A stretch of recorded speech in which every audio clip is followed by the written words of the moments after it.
Okay, so again, the video was audio mixed for headphones, so if you have a pair, please use them, the video will be way much better. They were flying above the ocean. The chopper was so loud that you could hear it from miles away. Inside of it, multiple people were waiting patiently to arrive at the destination. Our main character, a boy who looked pretty young with blonde hair, was blindfolded. Even worse, he was handcuffed. It looked like he has been kidnapped. The guy standing next to him suddenly turns towards him. He punches him since it was really annoying that the boy couldn't even stand still for a second. Clenching his teeth, he takes the hit knowing that he can't really do anything about it. He really couldn't do anything in that state. By the time they arrived in the destination, the sun was almost setting. They were waited for armed guards and it looked like they were in some kind of jungle. Of course, our main character didn't know that yet since he was still blindfolded. They walked for a good period of time and because he was blindfolded, he was walking slow. The guards didn't like that, so they pushed him, asking him if he could move his legs faster. Seeing how he was struggling, the guards behind him starts laughing at him, saying that he was just a spoiled brat. Since it was not necessary anymore, one of the guys grabs him by the blindfold and takes it out. It looked like, okay, it wasn't a jungle, it was a forest. It looked like they arrived in a forest in some kind of camp. The boy didn't expect that. He knew that he was kidnapped, but why was he in a place like that? Why a forest? What was going on? One of the guards sees his reaction and asks him what does he think. There was no place to hide. And he should also don't even think about running away. Was this supposed to intimidate him? He looks at the guard like he was almost ready to kill him. Seeing that he was not scared at all, the guard gets a little bit surprised. A bit annoyed, he takes the knife out. What was that look on his face? Approaching the knife to his throat, he asks him jokingly, maybe he just doesn't understand what is going on there, right? Shall he peel this pretty face off then? It looked like the young man started to comply, not saying anything and looking down to the ground. That was good, he just had to be a good boy and behave. They will get a nice ransom for him, so he just needed to be quiet and then he could go back home safely. That was a lie. As the lone survival of the Mackenzie family, he was trained in a lot of different ways. At times like those, it was better to just act quiet and not say anything. And it was also the best to not know the kidnappers' faces. So the truth was obvious, if they let him see their faces there was no way he was safe. The two guards start calling out for somebody named Hisod. It looked like it was his brother, a younger man who was about the same age with our main character. He tells him that this boy cost a fortune, he had to watch him closely. He had nothing to worry about, he could count on him. Our main character was watching him closely, wondering who was this kid. Smirking at him and carrying a weapon on his back, he gets closer and closer and just watches him, saying nothing. The blonde guy was not impressed. Seeing that, the kid gets annoyed. Who was this guy looking at? He looked so arrogant, even if he was a hostage there. He didn't like it. From the first moment, he despised him. First, he only intended to watch, so he couldn't run away. He takes out the knife and gets it closer to his face. Didn't his brothers tell him to stop looking in that cocky way? If he won't behave and repeat it once again, he was going to dig out his eyes and throw them to the dogs. Really? Then maybe he could try it then. Again, totally unimpressed by the knife that was getting closer and closer to his eyes, he says that if he gets hurt, they will not get any ransom. If he was going to do anything to his eyes before their brothers received the ransom, does he think they will keep him alive? Our main character was smirking, looking him right in his eyes without being scared at all. Seeing what was going on, the older guys turned towards them. They didn't even need to warn them verbally, their looks said everything. He takes his knife away from his face, still smiling at him, really annoyed by the situation. His eyes were more worthy than his life, he was not that cheap. This guy was annoying him so much. He turns away saying that he's just a smooth ass and he's just trying to be all high and mighty. He was curious to see how much of his arrogance would remain after staying there for a while. He was just a punk. An evil grin appears on the guy's face. Just like his older brother, he suddenly starts screaming for somebody. That person was in a tree. Couldn't she get down faster? A bit annoyed, he turns away his head, waiting. Our main character was surprised. What was going on? Why was that person in a tree? He was a hostage, but he could keep behaving arrogantly. He could just keep acting like that all he wanted. He wanted to see how long was he going to survive there. Dirty from top to bottom, the person who was called arrived. Our main character looked shocked and disgusting. What was this? She raises her head and looks right at him. Yeah, I'm pretty sure he was just disgusted. He had to try to cope with his neighbors there. Okay, she looks nice. What was that smell? He felt like he was throwing up, he just couldn't endure it. Seeing that our main character started to puke, the guy with the gun starts laughing. He acted all proud and pretends to be a cool guy, but then he looks like that. He doesn't get to finish his sentence that he instantly realizes that the smell was really bad. He tells her that she is going to watch him for now. If he tries to run away, she had to break his limbs or whatever, but make it clean. Then just throw him somewhere. The girl was unfazed. She looked like she didn't even understand him. What was she doing? Was she ignoring him? The guy was getting angrier and angrier. He was asking if she understood. Why was she not answering him? That disgusting smell that he never smelled before. He wanted her to watch over him. Break him? Screw you. This was just disgusting. She was just awful. What was she staring at? He was feeling nauseous. The girl was watching him with a pretty curious look. He was still recovering and was looking at her. Why was she looking at him with those eyes? Out of nowhere, the guy slaps her for no reason. Why was she not answering him? She clearly hurt him. This was her responsibility right now. She was looking away, totally unfazed. It didn't look like she was scared at all. She had to not let him escape. She had to do her job and watch him closely. Smiling a bit, he says that he thinks she can't understand human language. Wasn't talking to her pointless, or...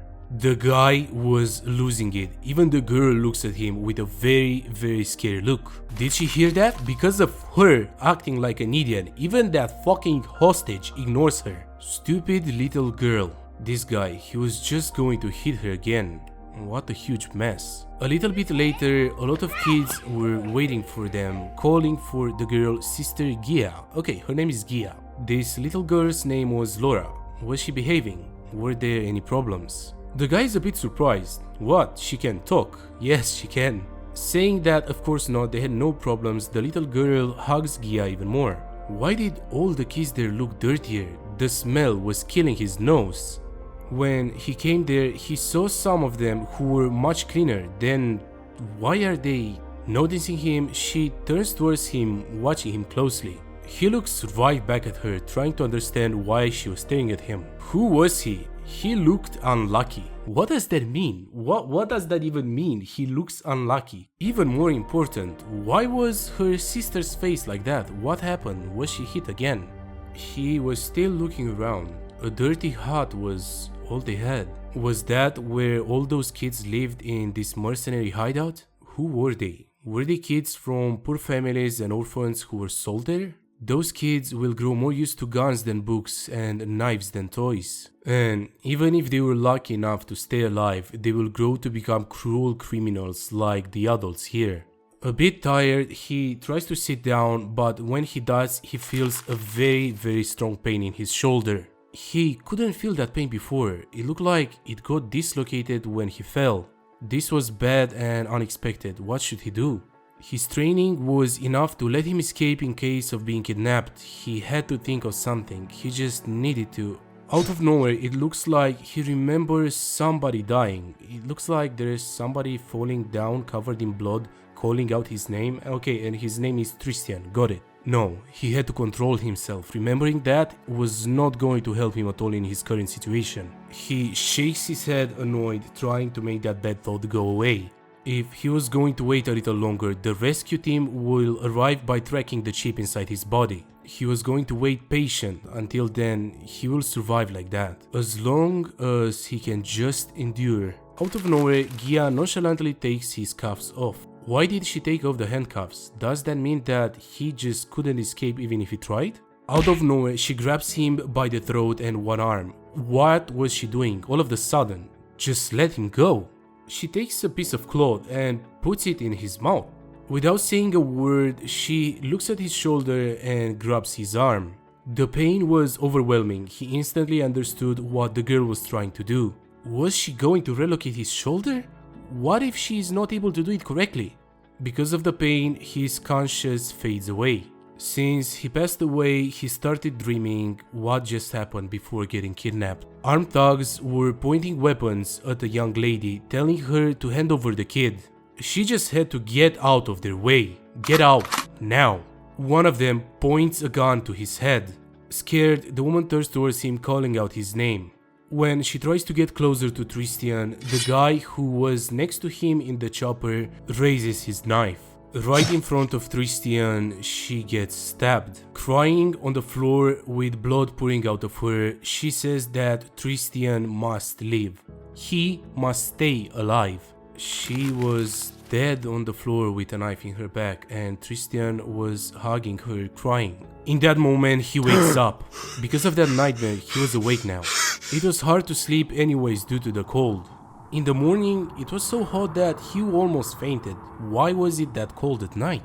Okay, side note, I think my guess is that they were somewhere in a desert because, in the desert it's really hot in the daytime and then in the nighttime it gets really cold. So maybe there was like in a secluded forest in a desert, I don't know, no clue. He looks at his hands. He was getting really dirty as well.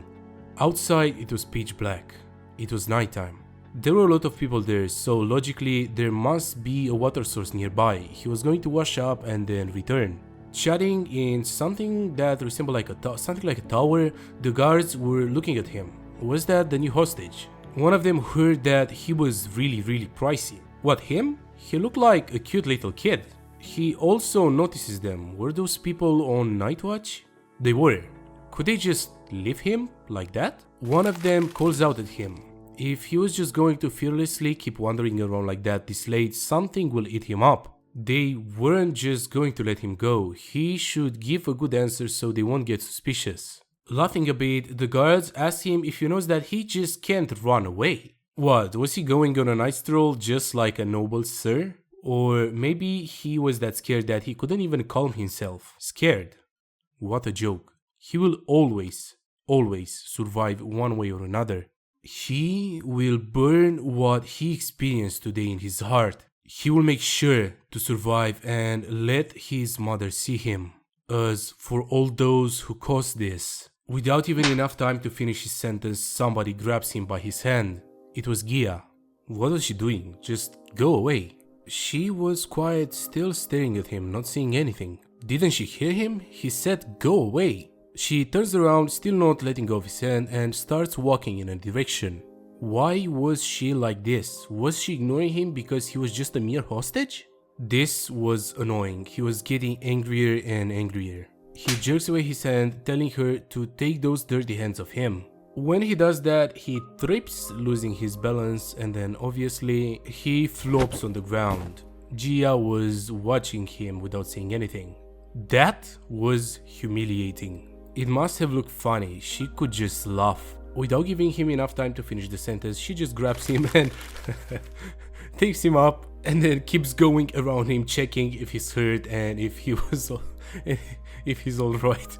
My dude was poker faced. When she was sure that he was not hurt, she grabs his hand once again. What was she thinking? This girl was really unusual. Clearly, that morning she was hanging out with a boy called Hisot. It was also strange that she treated his shoulder and checked on him. Was it because of the past events and that forest child night that his judgment and senses were clouded? Her hand that holds his was oddly warm. A little bit later, they arrived to their destination. A gorgeous river was in front of him with the moonlight reflecting in the water. At that moment, after they arrived, she lets go of his hand. Who was she exactly? How did she know that he was searching for a river? Without saying a word, she turns around and appears to leave. Was she ignoring him again? He just couldn't understand her. He takes a step closer to the water, looking at the reflection. Without taking off his clothes, he slowly steps in the river. Just like washing off in that river, he wished that he could clean all the chaos inside his head. He takes a big breath and then jumps right straight in the deep waters. It's okay, Tristan. He couldn't help but remember his mother's words. As a successor of the Mackenzie family, he couldn't let anyone see him break down. I mustn't show any weakness and keep them hidden. His mother, although she was strict with her children, always contributed to society and would go out of her way to help those in need. Everyone called her Fairy Christina, the mother that he respected and loved. He was so angry because he didn't have enough time to even mourn her loss. After a while, he rises to the surface gasping for air. When he opens his eyes, he sees Gia watching over him. What was this? Since how long has she been standing there? She was watching from afar because she didn't want to bother him, but he didn't resurface and she just got worried. That was uncomfortable. She just had to stop staring at him like that. It was annoying. That was because he had a very pretty face. What? His face was very pretty, that's why she was staring. He was very beautiful, just like an angel. He was livid. He didn't know how to answer. Was she staring at his face because it was beautiful? What? An angel? What the hell was she talking about? Was she mocking him now? That had to be it. She looks dazed. Okay, she actually meant it. Taken a bit by surprise, he kicks her in the river, saying that it was nonsense. I love when the artist does this. Like he goes from a full HD drawing to like 3 pixels and a circle, and yeah, she looks hella funny. With just her head surfacing, trembling, she says that it's cold.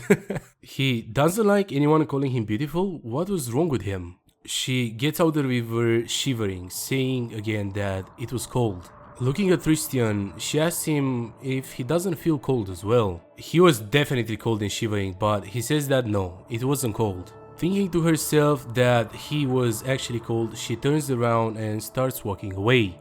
A boy with golden hair and eyes blue just like the clear sky. She remembered that her mom used to read her a story. A story where there was a boy beautiful like an angel, with hair golden like the sun and shining blue eyes. She remembered the pictures she saw in the book, the pictures that looked just like Tristan. I love this drawing style. Tristan calls out to Gia. Does she really think that he's pretty? He may need some help there before the rescue team arrived. His father always told him to be careful and use everything to his advantage. He didn't know yet, but that girl looked like she could be useful. He could just act like a savior and coax her to his side. Still trembling, she was watching him without saying a word. With a huge smile on her face, she says yes. Just looking at him makes her really happy. Tristan was a bit confused. What's really going on there? Was she already on his side? If she liked him, could she get him out of there? That was... that's right. That would be difficult. He didn't think that it could happen either. What he truly needed now is somebody who could protect him. Could Gia protect him? Without hesitation, she says that yes, she could. Really? Could he trust her? Yes, he could. Happy with her answer, Tristan raises his hand. His name was Tristan Mackenzie, and he will ask for help when he needed. Okay, her name is actually Gaia! Her name is Gaia, okay. It was not like he was trusting that girl, but that was better than nothing. Her name was Seol Gaia. He planned to treat her nicely until he gets out of there. Gaia was so happy with a huge smile on her face. Tristan was a bit confused. Was it that good to make her this happy? How old was... this art style. How old was she? She was 15 years old. Wait, she was his age. He was going to keep his promise and trust his instincts to get him out of there, even if he couldn't do it by himself. After a couple of days, that moment when he would be in need for help arrived. Gaia was all beat up in front of him, trying to protect him. The young guy was really angry. He was staring at him with such an arrogant look. Also, why did she start a fight when he could just leave it alone? She should just go and take care of her little sister. Younger sister. So, those two were brother and sister, right? One of the other guards laughs a bit, saying that he heard that his dad married her mom. What a dirty Asian woman. Hearing that, Gaia got a little bit angry. She instantly jumps on that guy, biting off his arm. Okay, wait. So I think her name is Gaia, but everybody calls her Gia, so I'm so lost. Okay, her name will be Gia from now. He drags her from the other guy who was basically quivering on the ground, even being three of them, but she was so fearless. It was inevitable that people would say that she was crazy. But this was quite convenient for Tristan.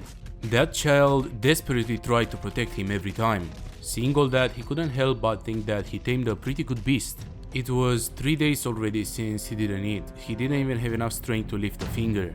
Gaia was being beat up by the guards. Even so, she was watching Tristan smiling.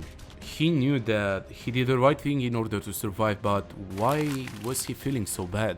He definitely planned to use her and throw her away when she became useless. That girl would be no different from the people there. This was unpleasant. Annoyed by the situation, he tries to get up trying to protect Gia. Before anybody could do anything, she gets up grabbing him by his leg. This was unintentional, but while trying to protect herself, she grabs him by his pants and then, obviously, his pants just went down. Wait, this guy's name is Jesus, that's hilarious. Okay, Jesus took a hit. Annoyed on the situation, he grabs a gun and points it to her head.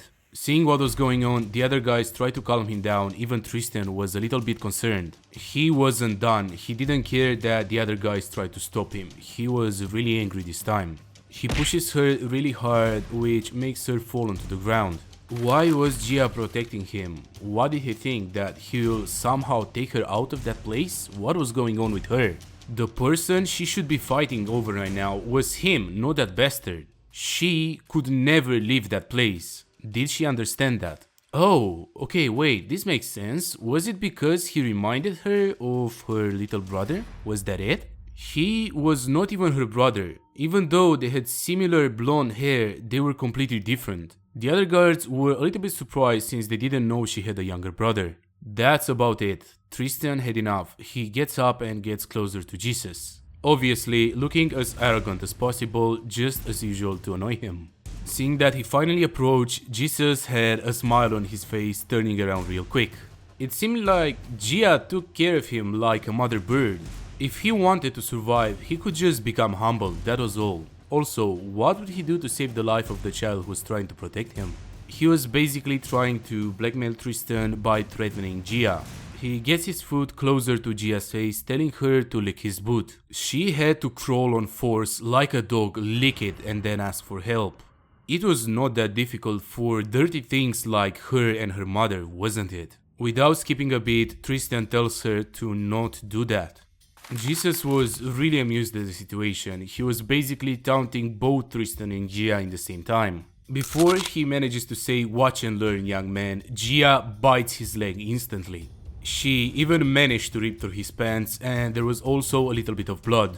Jesus was on the floor and Gia was up looking badass as hell. That girl was crazy. Out of nowhere, they can hear somebody yelling. What was all that fuss about? Two more people are slowly approaching them. The guy who was talking said that he couldn't sleep because they were so noisy.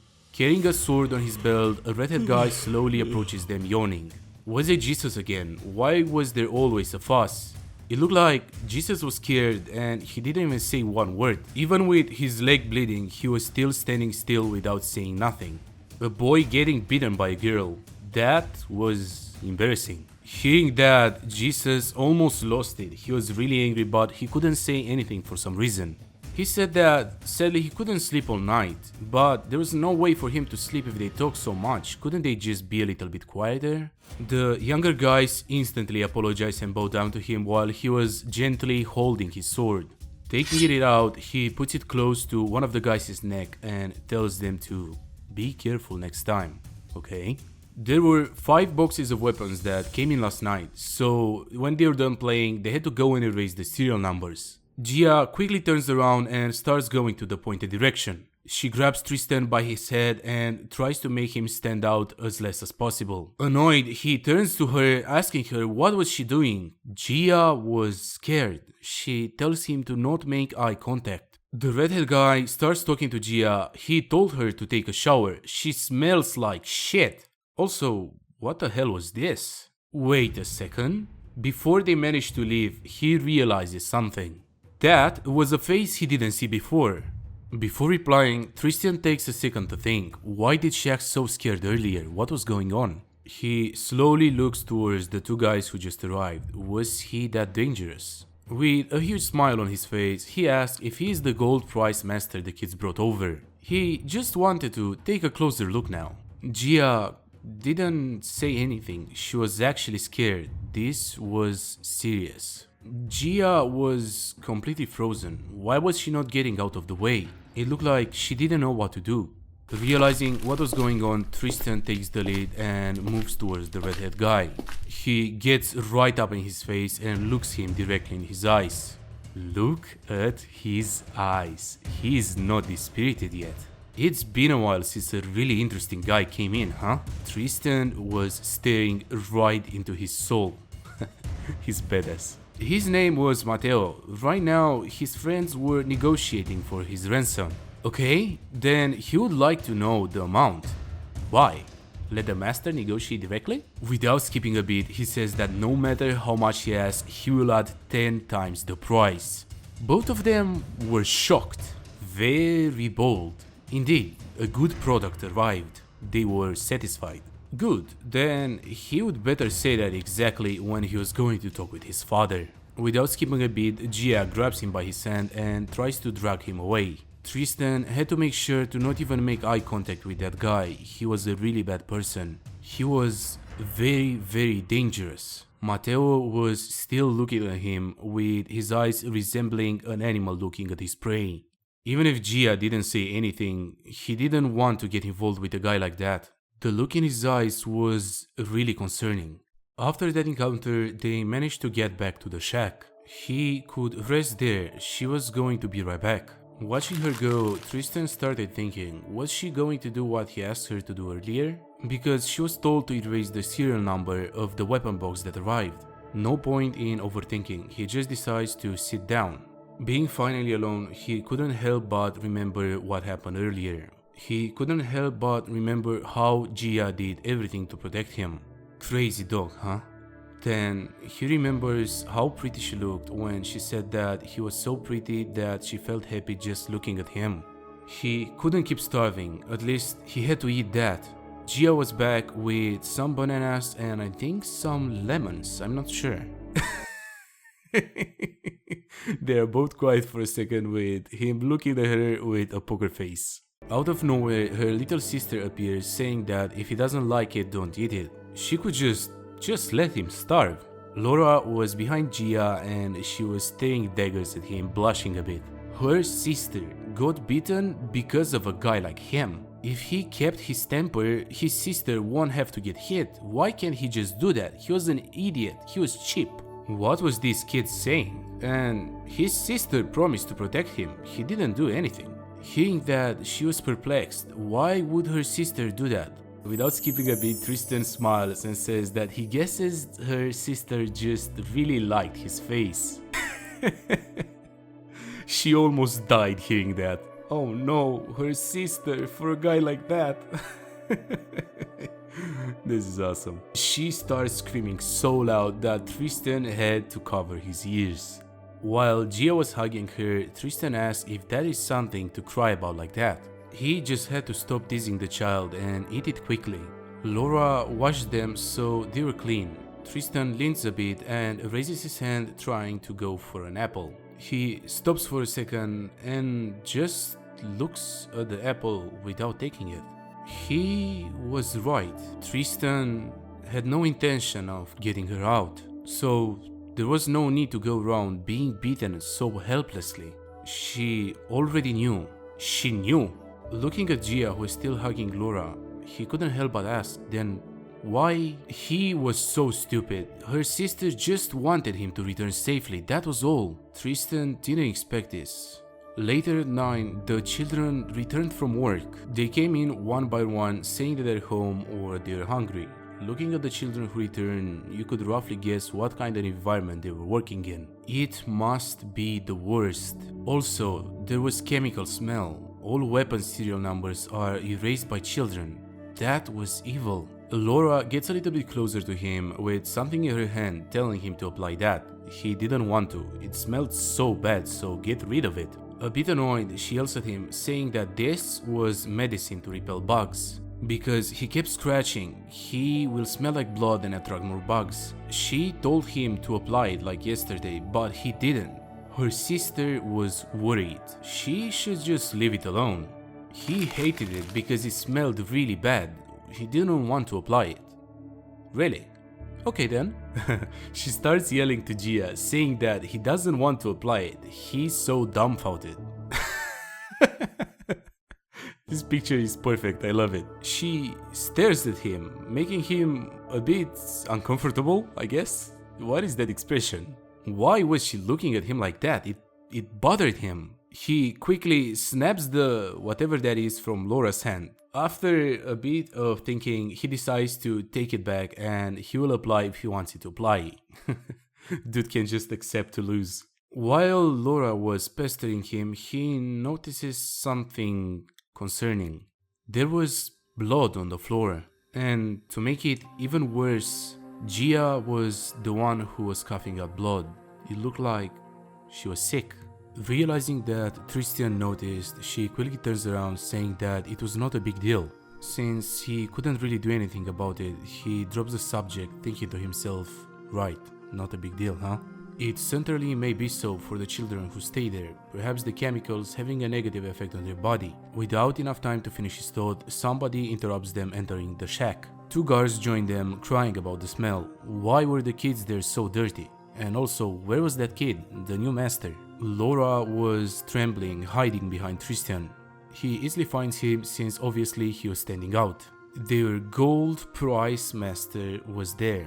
Trying to appear friendly, he tells him that he will take him to a good place, so he just had to come out for a moment. Not even 1 second away, Gia interrupts him, blocking his way. Everyone around them, all the kids, were scared shitless. Who was that guy? He quickly gets his pistol out of its holster and he asks Gia if she wants to die. He really wanted to make a nice hole in her empty head. Tristan reaches Gia and puts his hand on her shoulder. He gets in front of her, protecting her. He said that his business was with him, not with her. He quickly turns around, whispering to Gia. Hugo told them to bring him quick, so they couldn't waste time. While leaving, one of them turned towards Gia, saying that she was lucky. If this happened the next time, she will die. A little bit later that night, they arrived to something that looked like a tent. When entering, people were chanting, he came, come here quickly." An older-looking gentleman with a big cigar in his mouth asked him why did he come just now, he waited such a long time. He was negotiating his ransom right now. His dad said he wanted to make sure that he was still alive. Of course, Tristan already knew that that would be the case. This was also part of the training process that he prepared in case he was kidnapped. He slowly reaches his hand trying to grab the phone. He quickly confirms to his father that it was him. In return, his father asks him the name of his favorite horse. None. He hated animals. Okay, he hated animals. After that exchange, the first thing that Tristan says is asking how much did they demand for him. Everyone was amazed. This bastard was really something. Usually, kids his age would cry or give up and beg for his life. This was the first time a hostage has ever asked for his ransom. Approximately 62 billion won, or yen, I don't know, it's about $50 million. With a smug smile on his face, he says, raise the price. At least $200 million. Looking towards the terrorist, he says, if you kidnapped the son of an American real estate tycoon, you should demand that much ransom. His father knew what was going on. He was very angry. Was it because of Christina?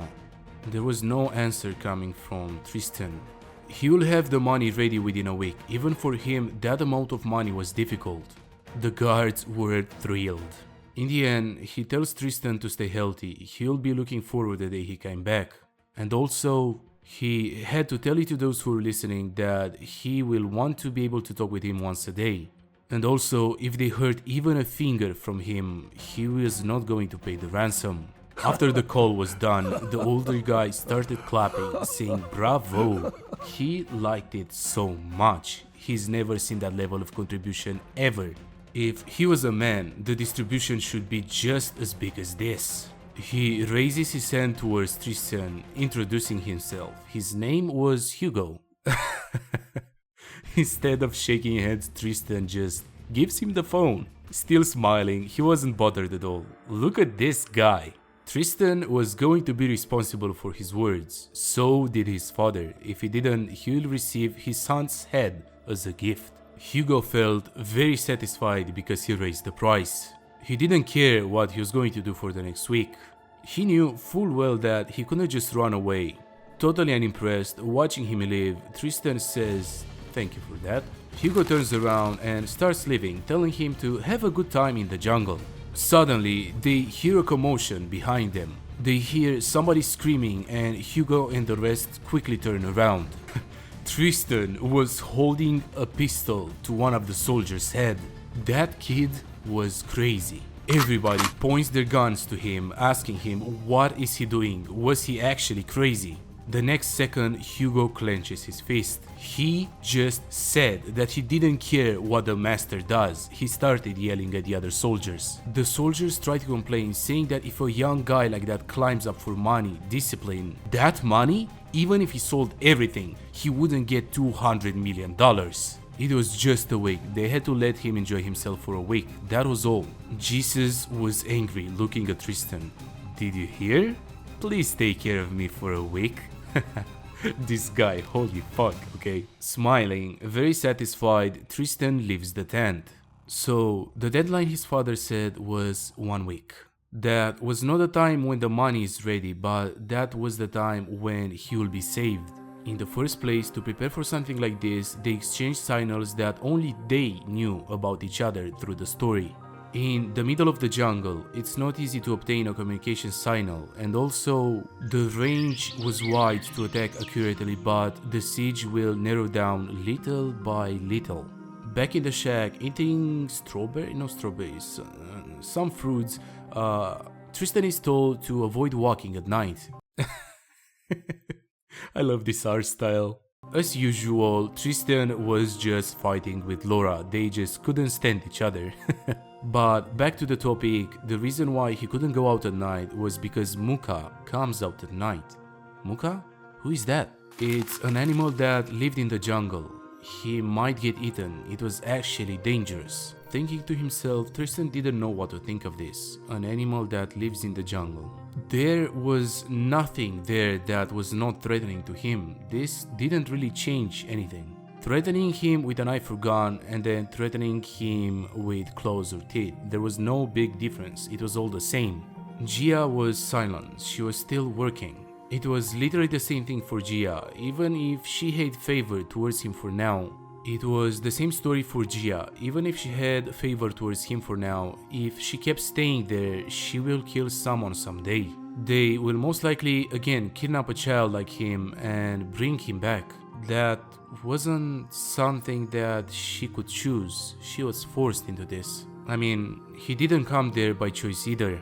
In his eyes, there was no difference between her and those people, so they had to stop talking about that. Hearing that Laura loses it, is this something he would say to the person who takes care of him the most? Yeah, I kinda agree with this, he's kind of a jerk right now. If he was that dissatisfied when she protected him, even if she gave him medicine, dissatisfied even if when she gave him food, if he didn't have her, he would probably starve to death long ago. Tristan asked her if anyone ever survived there. That she didn't know. Just like him, she came for a short period of time and dragged herself away again. Then probably, most likely, people were already buried in a jungle corner or somewhere. Seeing her reaction, he asked her why is she acting so surprised. As usual, she goes to hug Gia and she says she doesn't know anything like that. It was fine, Tristan never asked for an answer either. He already knew what he had to do, he just had to survive for 1 week and stay safe until then. Gia says that if they finished eating, they had to get up for now. She was going to the village today. Tristan was surprised. Village? There was a village. He quickly gets up and asks Gia about this, but they suddenly get interrupted by somebody who calls out for Gia as well. It was Mateo, covered in blood. He was asking about Tristan's location. Blood. the same color that came from his mother. He suddenly felt sick. He stumbles down to the floor, grabbing his mouth. Seeing him, Laura gets a bit concerned. This time, Gia was not scared. No, he decided that he was going to go in the town with them. She could just wait and go next time. She had to move because he wanted to do something with Tristan. She heard that the captain said he could do whatever he wanted. The kid said that he wanted to go to the village with them. If he kept doing this, the captain will be angry. He turns around. Well, next time they will talk. Tristan was not okay. This was basically PTSD. He had to not think about it, that was all. Even so, even if he knew that he must not think of that, he could clearly see his mother dead on the floor. Suddenly, Gia hugs him. And the ship has sailed. Hugging him, she tells him that he was okay. It was okay now. A little bit later, they were packing things. She said she was going to the village earlier. What were those bags? He surely had a lot of questions. It's not a big deal, so he shouldn't be that curious. But there was even a weapon included. She throws him a bag, saying that now it's up to him. What? Fruits. If he was hungry, he could eat as they go. This was a village visited with suspicious looking items. Was this a village that cooperates with this organization? Except for her, there were only men. I mean, normally they only take men, but her sister was a bit special.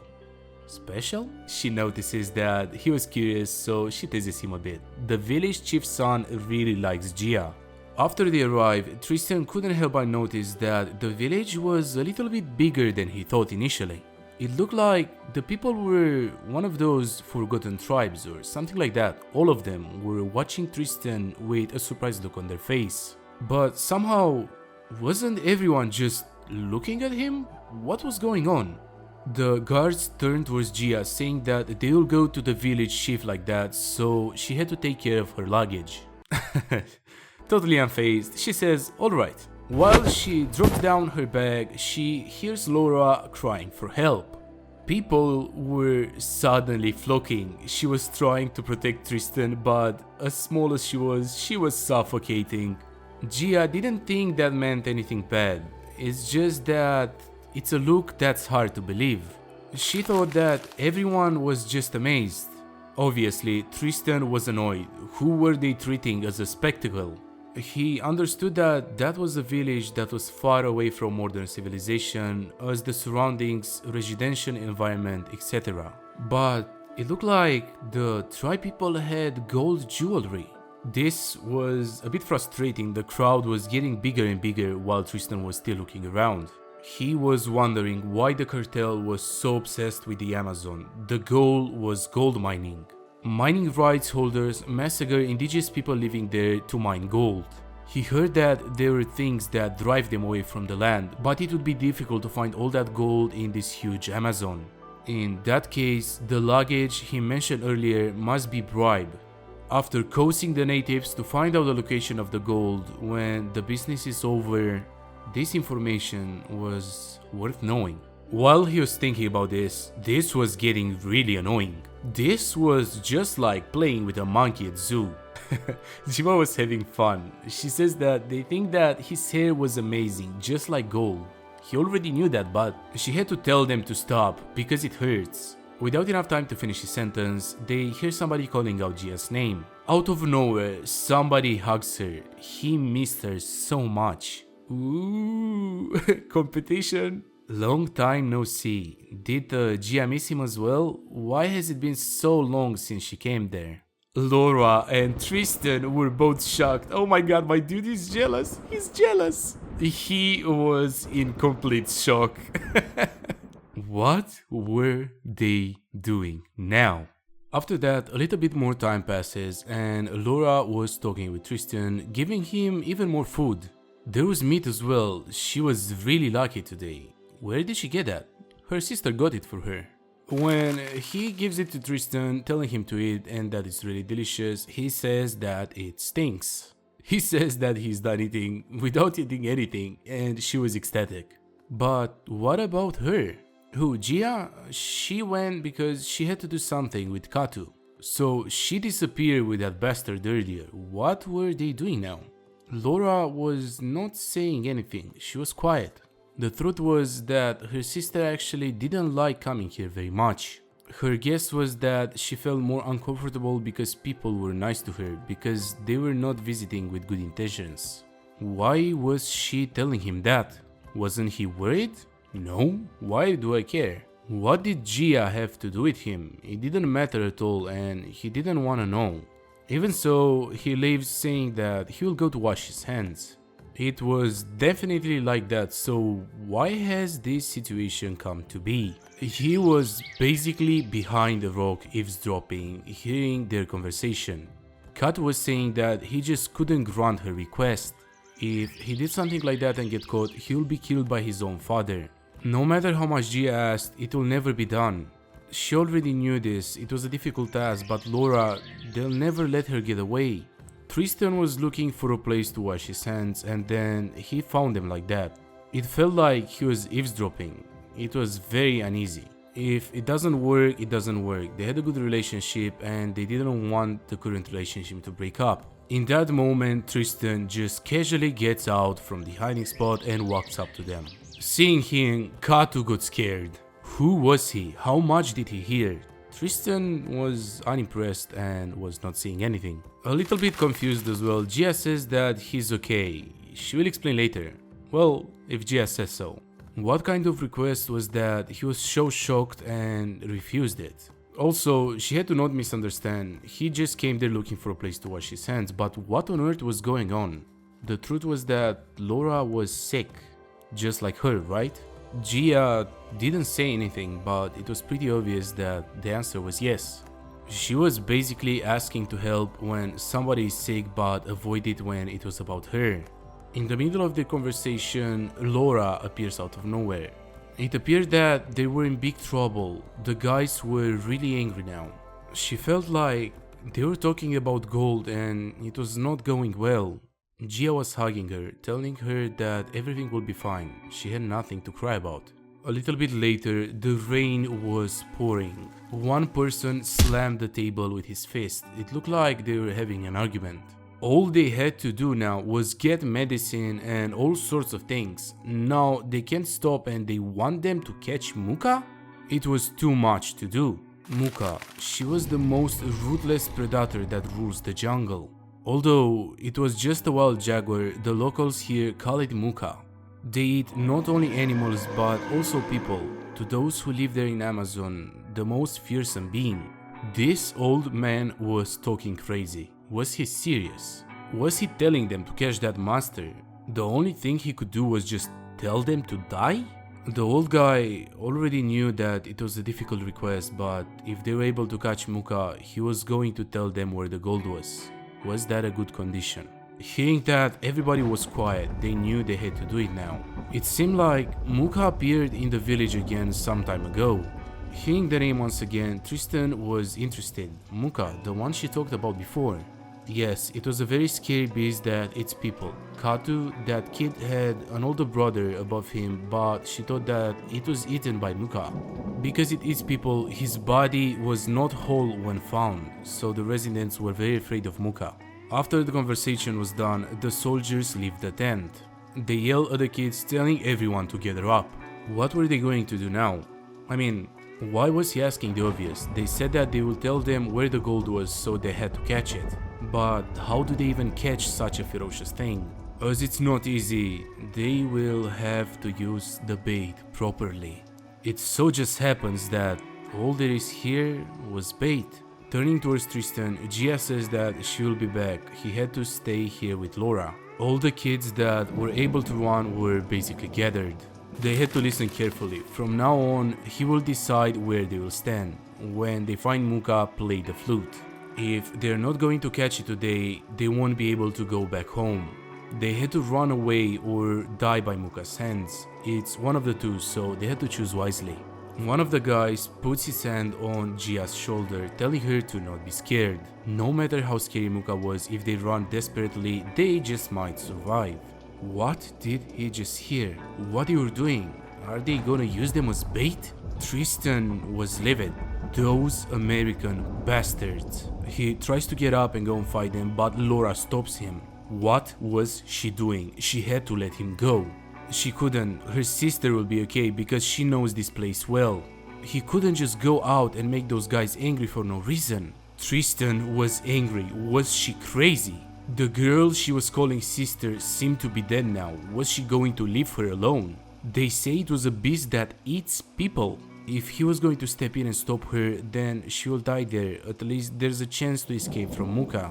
Did he think that she was just being quiet because she's an idiot? He was the fool. He was an idiot. Did he think that everything will be solved if he steps forward?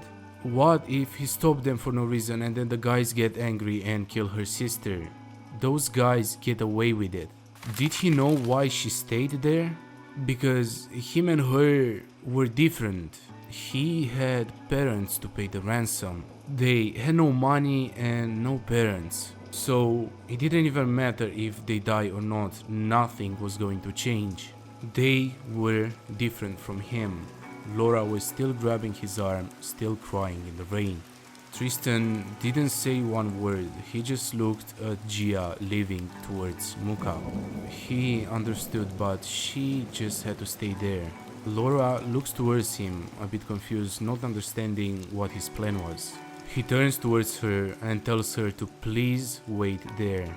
After saying that, he sprints to the direction where Gia left. He was running as fast as he could. Laura couldn't catch up to him. That idiot. What could someone so weak like him do? Especially without even knowing the way.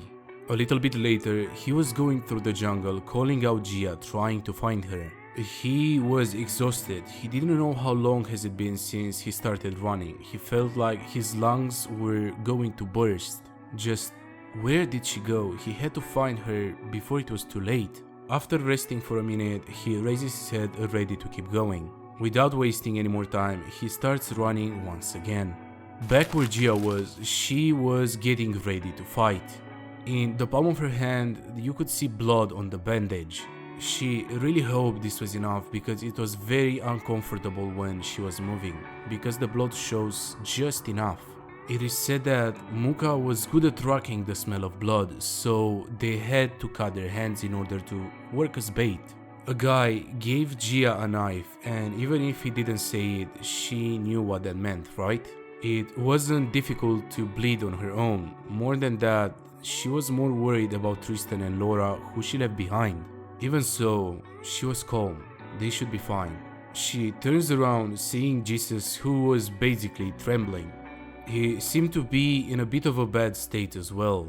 Even so, she doesn't say anything to him since it would just anger him. He yells at her, saying to not get in his way and get out of the way. If she was bait, she had to move around like bait. Frankly, her relationship with Jesus had been bad for a long time. No, it would be more correct to say that Jesus hated her and her mother from the beginning. A strange land where she followed his stepfather and her mother. She first met Jesus there. She tried to lend a hand and try to get along with him, but Jesus could hardly open his heart. Gia and her mother were as warm as they could get. The problem was that from Jesus' point of view, her and her mother who suddenly appeared must have been uninvited guests. Both of them were basically terrified by him. Why were they acting as family? They just had to get out of his house right now. Jesus will never like her or her mom. It's been a long time since she gave up on any desire to get along as well. However, why was he still there? She thought that he was going somewhere else right away. It looked like they threw him in a place like that and left him alone as well.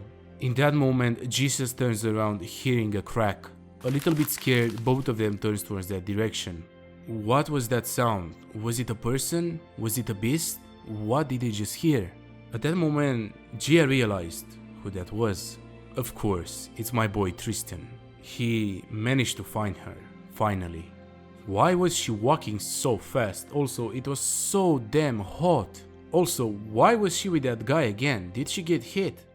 At that moment, Gia wasn't saying anything. She didn't get hit, but more than that, why was he following her? What? Well, why did he follow her?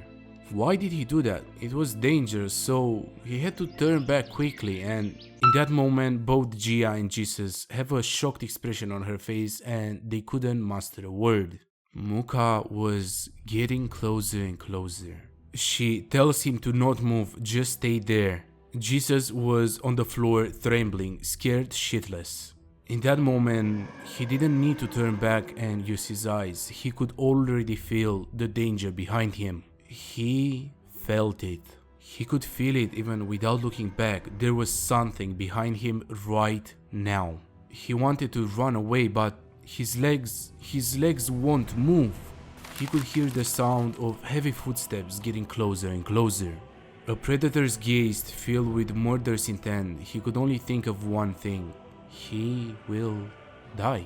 In that moment, Gia yells out his name as loud as she could. He had to run. Hearing her, he manages to snap out of it and starts running. In that moment, Gia also blows her whistle. While Muka was distracted by the sudden sound, Tristan starts running. They pass each other, with Tristan running away and Gia getting closer. What was she doing over there? Gia was really close to Muka. She had a gun in her hand and the whistle in her mouth. Throwing out the whistle, she exhales one more time and gets ready to engage. She's never fired a gun before. All she saw was drunk adults shooting guns for fun. Right as she described it, both of them were drunk and playing with a pistol. If you were unlucky, you could become the target. After she realized that crying and begging for her life was useless, she stopped crying. Still, somehow, she survived. Even when countless children were ruined, dying in chemicals, even when used as unknown bait, she somehow survived. Muka was getting closer and closer to Gia, so she will survive this time as well. In that moment, Muka dashes towards her and jumps, getting ready to kill her. They had to get Muka's attention somehow. She was getting ready to fight. First, she had to make him recognize her as prey, then she had to move as far as possible. If she stays there, Tristan will get caught up. In that moment, Muka was close enough. She got ready to jump. She leaps into the air, almost catching Gia off guard. She barely has enough time to dodge, tumbling away, missing a deadly attack. He turns around, telling Tristan to run as far as possible. She had to do this alone. Without skipping any moment, both Tristan and Jesus start running. Seeing that, Muka starts to follow. Muka basically reacts to the smell of blood. This was the key to success. She had blood on her hands as decoys, so he was going to come after her. She turns around. She had no way of being faster than Muka. If so, it would be right for them to have faced it by now. But where was Muka? She had an ominous feeling. This was bad. Where did it go? Hearing a sound behind her, she quickly turns around, getting ready to fight. It was not Muka, it was just Jesus, who was still trembling on the ground. She quickly grabs him by his shirt, asking where did he go? What was she saying? What was she saying now? Where did Tristan go? Jesus was basically terrified of her. How could he know that? Even if they ran together earlier, he was too busy running. He didn't see where that bastard was going. In that moment, they hear Muka roaring from the distance. Tristan was in trouble. His knee was badly injured, bleeding a lot, so it was obvious what was going to happen. When did he get hurt? Did he fall and get hurt while running away? He had no clue.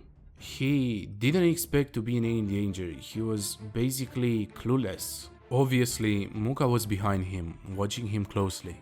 Way too late, Tristan notices it as well. At that point, they were basically 2 or 3 meters away from each other.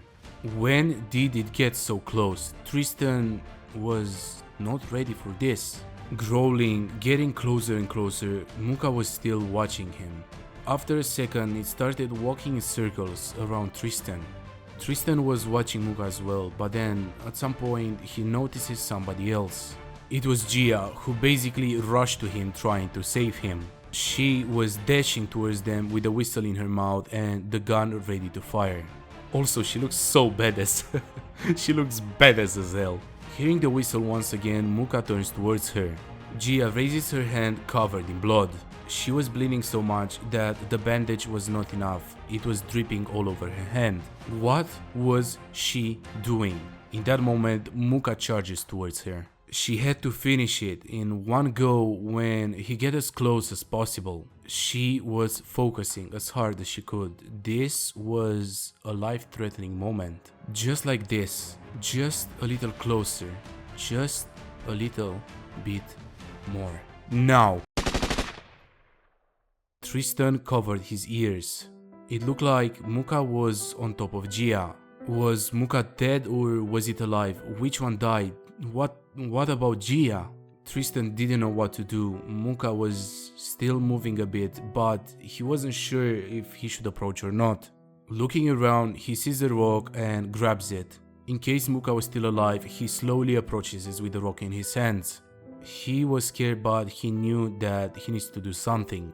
In that moment, Muka starts to get up. Out of nowhere, a hand covered in blood raises from behind Muka's body. Gia was alive. It looked like Muka was dead. Muka was actually dead.